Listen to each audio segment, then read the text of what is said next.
Buku aktiviti matematik tahun 3 muka surat 27. 3 tolak 4 tak boleh pinjam di kat 6. 6 ni jadi 5, 3 ni jadi berapa?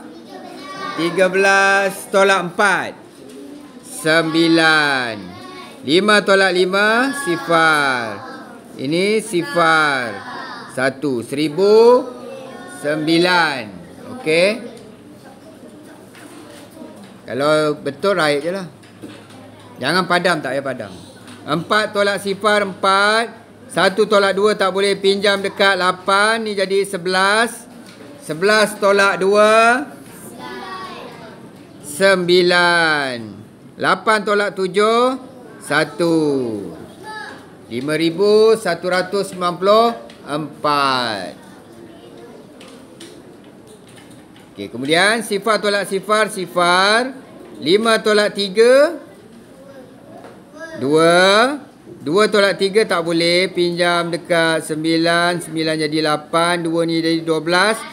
12 tolak 3 9. Ini 8. 8920. 6 tolak sifar 6.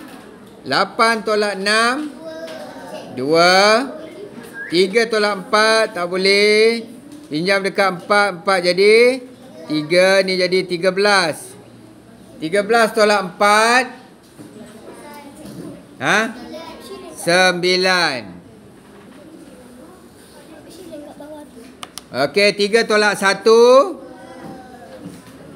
2. 2926. Okey, seterusnya 5 tolak 7 tak boleh pinjam dekat 6. 6 tinggal 5. Ni jadi 15. 15 tolak 7. Ya, 8. 5 tolak 4 1. Sifar tolak 2 tak boleh pinjam dekat 7. 7 jadi 6. Sifar ni jadi 10. 10 tolak 2 8. 6 turunkan 6818. F. 2 tolak 5 tak boleh pinjam dekat 4. 4 ni tinggal 2. 3 ni 12. 12 tolak 5 7. 3 tolak 2 1. Sifar tolak 3 tak boleh pinjam dekat 8. 8 tinggal 7 ni 10 tolak 3 7. 7 tolak 5 2.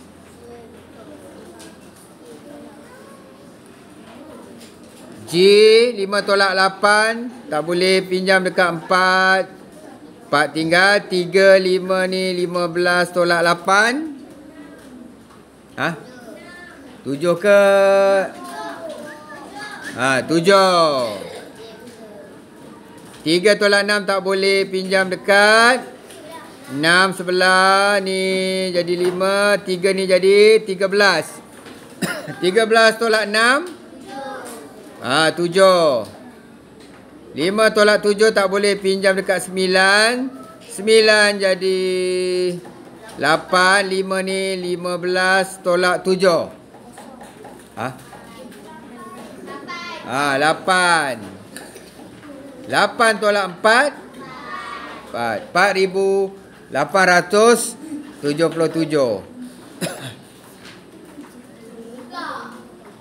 Sifar tolak 4 tak boleh pinjam dekat sebelah. Tak ada, miskin. Sifar ni pinjam sebelah, miskin. Pinjam dekat 9 baru nampak. Ini lah tinggal 8. Ini jadi 10. Sifar ni pinjam dekat 10. 10 ni jadi 9. Ni jadi 10. Sifar ni jadi pinjam dekat 10. 10 ni jadi 9. Ini jadi 10. 10 tolak 4 6. 9 tolak sifar 9. 9 tolak 3 6. 8 tolak 4 okey, betul. Okey, kemudian dah habis. Itu saja.